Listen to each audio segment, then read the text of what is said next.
Welcome back to America on the Road with Chris Teague, Jack Nerad back with you. And we are contemplating our road tests for this week. I love road tests, and you have a really interesting vehicle. I was driving the Ford Ranger 4x4 Lariat FX4. And of course, the Ranger is their midsize pickup truck that was completely redesigned for the 2024 model year.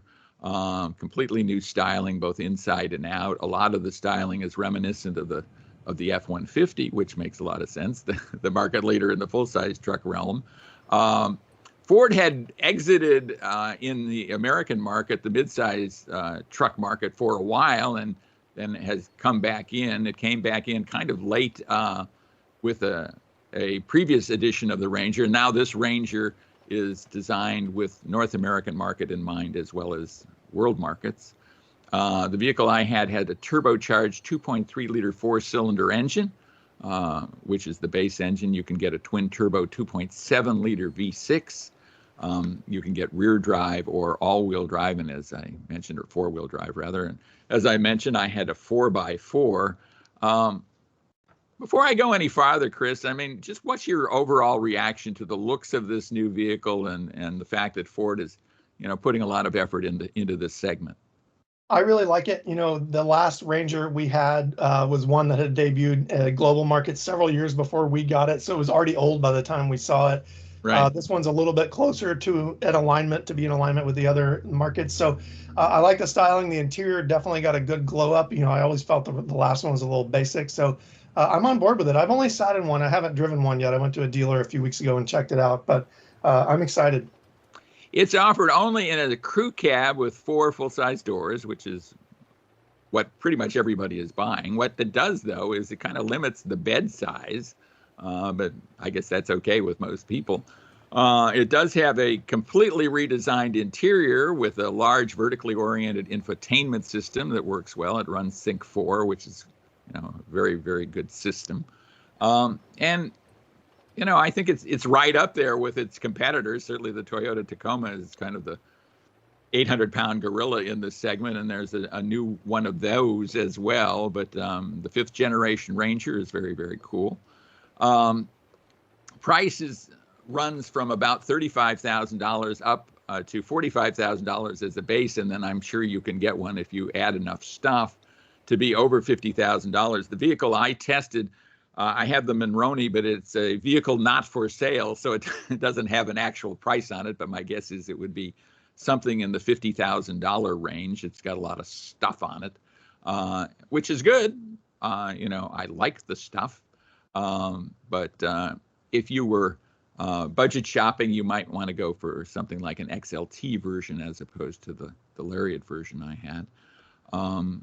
As I mentioned, the 4-cylinder engine is the base engine in this, 270 horsepower, and plenty of horsepower, seem to work well. 10-speed automatic transmission, no issues with the transmission, no weird stop-start stuff or anything like that. Reasonably quick, can maybe do 0 to 60 in 6.5, 7 seconds, which for a pickup truck with a $7,500 maximum capacity, towing capacity, is pretty good. Payload is getting up towards 2,000 pounds, 1,800 pounds or something like that. With the 4-wheel drive trim, it's a little less, but and pretty good fuel economy too. 25 miles per gallon highway, according to the EPA. 24, I guess, with the 4x4. So I think there's a lot to like about this vehicle. 12.4-inch infotainment system, running a good system. Has standard Apple CarPlay and Android Auto. You can get in-dash navigation. You can get Sirius XM radio. You can get a wireless smartphone charging pad. So you've sat in this thing. I mean, what's your reaction to the interior? I like it. I mean, like I said, the last one felt a little basic. This one feels more like an everyday vehicle that you could be comfortable and live with without many sacrifices. So I'm on board with it. Yeah, some of the functions are integrated into the infotainment system, which is a little bit troubling for us. I think we're kind of buttons and knobs guys. I certainly am. But I do like the standard And available driver assistance features. It has forward collision warning, of course. So virtually all vehicles have that, and automated emergency braking.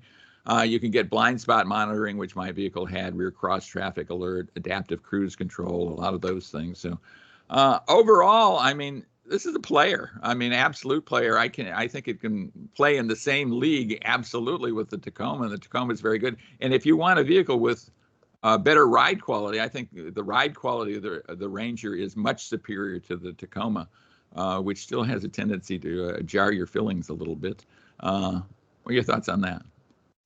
Yeah, I'm on. I don't know. I think that a lot of these trucks need to do a little bit more if they want to be sort of like the everyday comfortable vehicles. But the new Tacoma has done a good job at that. The last one was pretty bad from a seating position and ride quality. So I hope that things are better with the new Ranger.